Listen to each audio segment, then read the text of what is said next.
உலக அரங்கில் மீண்டும் விவாதத்தை கிளப்பிய கனிம தட்டுப்பாடு. அரிய கனிமங்களுக்காக வெளிநாடுகளை சார்ந்திருக்கும் இந்தியா. கனிமம் எடுப்பதற்கான சட்டத்தில் இதன் காரணமாகத்தான் தளர்வுகள் கொண்டு வரப்பட்டனவா? இது குறித்த முழு தகவல்களை தெரிந்து கொள்ள உங்கள் தமிழ் சேனலில் பாருங்கள். இது தமிழர்களின் குரல். உண்மை, சமத்துவம், சமூக பொறுப்பு கொண்ட செய்திகளுக்கு உடனே சப்ஸ்கிரைப் செய்யுங்கள்.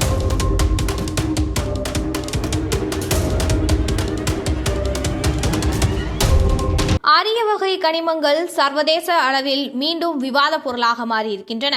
சக்தி வாய்ந்த காந்தங்கள், ஒளிருதல் மற்றும் மின்வேதியியல் தன்மை கொண்ட 17 வகை குழுமத்தை சேர்ந்த அரிய வகை கனிமங்கள் உள்ளிட்டவற்றை காற்றாலை இயந்திரங்கள், மின்சார வாகனங்கள், விமானங்கள், ஏவுகணைகள், ரேடார் உள்ளிட்ட கருவிகளில் பயன்படுத்தப்படுகின்றன. உயர் தொழில்நுட்ப கருவிகளுக்கு மட்டுமின்றி அத்தியாவசிய பொருட்களாகிவிட்ட அரிதிறன் பேசிகள், தொலைக்காட்சிகளிலும் அவற்றின் பயன்பாடு அதிகம். அரிய வகை கனிமங்களை பூமியிலிருந்து வெட்டி எடுக்கவும் அவற்றை சுத்தப்படுத்தவும் பெருமளவு முதலீடு மட்டுமின்றி நவீன தொழில்நுட்பமும் உட்கட்டமைப்பு வசதிகளும் தேவை. உலக உற்பத்தியில் 61% சுத்திகரித்தலில் 92% திறனையும் கொண்டுள்ள நாடாக சீனா இருந்து வருகிறது. அரிய கனிமங்களின் அப்படி இருக்க அரிய வகை கனிமங்கள் ஏற்றுமதிக்கு சீனா பல புதிய கட்டுப்பாடுகளை விதித்துள்ளது.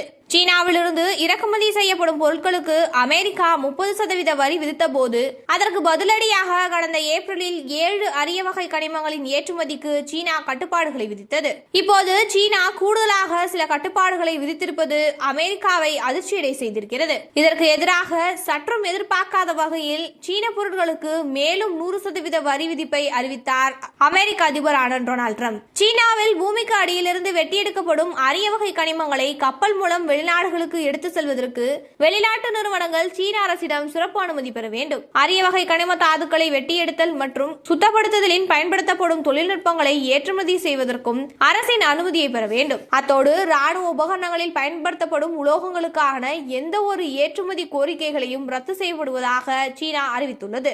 அரிய வகை கனிமங்களை கொண்டுள்ள உலக நாடுகளின் பட்டியலில் இந்தியா 5வது இடத்தில் இருந்தாலும் தற்போது வரை உள்நாட்டு தேவைக்கு 95% இறக்குமதியையே சார்ந்துள்ளது. எனவே நாட்டின் பொருளாதாரம், பாதுகாப்பு தொடர்புடைய நவீன தொழில்நுட்பங்களுக்கு அவசியமான அரிய வகை கனிமங்களின் தேவைக்கு விரைந்து மாற்று வழியை கண்டறிய வேண்டிய நெருக்கடிக்கு இந்தியா தள்ளப்பட்டுள்ளது.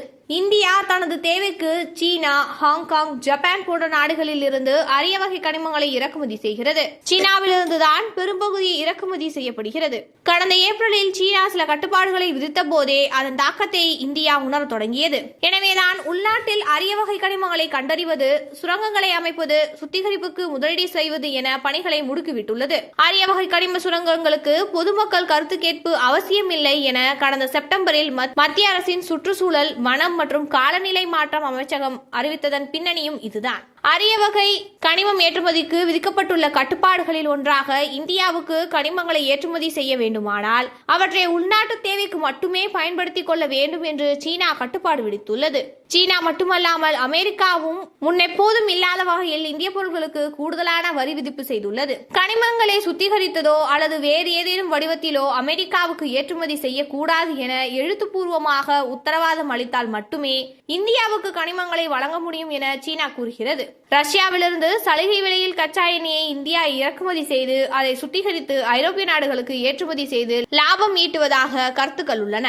அதேபோல் கனிமங்களை அமெரிக்காவுக்கு இந்தியா ஏற்றுமதி செய்துவிடக் கூடாது என்பதுதான் இதன் நோக்கம். இருப்பினும் தொடர்ந்து தற்சார்பை வலியுறுத்தி வரும் பிரதமர் மோடி அரிய வகை கனிமங்களின் உள்நாட்டு தேவையை நிறைவு செய்ய மேற்கொள்வதற்கான முயற்சிகளுக்கு செயல் வடிவம் கொடுத்தால் மட்டுமே வருங்காலத்தில் சீனா உள்ளிட்ட நாடுகளை அரிய வகை கனிமங்களுக்காக இறக்குமதிக்கு சார்ந்திருக்க வேண்டிய நிலை தவிர்க்க முடியும். சுற்றுச்சூழல் பாதுகாப்பு, இயற்கை வளங்கள் அழிப்பு உள்ளிட்ட விமர்சனங்களை கம்யூனிஸ்ட் சர்வாதிகார சீனாவை போல ஜனநாயக நாடான இந்தியா கடந்து போக முடியாது.